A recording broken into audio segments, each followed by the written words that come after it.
Siliguri metropolitan পুলিশের শিলিগুড়ি থানার ডাবগ্রামের বাসিন্দা সন্তোষ কুমার ভগতের বাড়িতে গত 23শে জুলাই একটি চুরির ঘটনা ঘটে। ওই চুরির ঘটনার পর বিষয়টি নিয়ে শিলিগুড়ি থানায় লিখিত অভিযোগ দায়ের করা হয়। পেশায় একটি বেসরকারি ব্যাংকের ম্যানেজার সন্তোষ কুমার ভগত। অভিযোগ পাওয়ার পর ঘটনার তদন্তে নামে শিলিগুড়ি মেট্রোপলিটন পুলিশের শিলিগুড়ি থানার অ্যান্টি ক্রাইম উইংয়ের সাদা পোশাকের পুলিশ।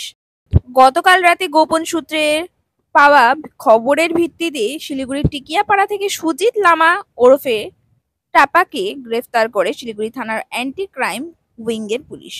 ধৃতের হেফাজত থেকে উদ্ধার হয় চুরি যাওয়া মোবাইল ফোন। ধৃত সুজিত লামাকে সোমবার অর্থাৎ আজ শিলিগুড়ির আদালতে পেশ করা হয়। পাশাপাশি উদ্ধার হওয়া মোবাইল ফোনটি আদালতের নিয়ম মেনে ওই বেসরকারি ব্যাংকের ম্যানেজার সন্তোষ কুমার ভগতের হাতে তুলে দেওয়ার চেষ্টা চালাচ্ছে শিলিগুড়ি থানার পুলিশ।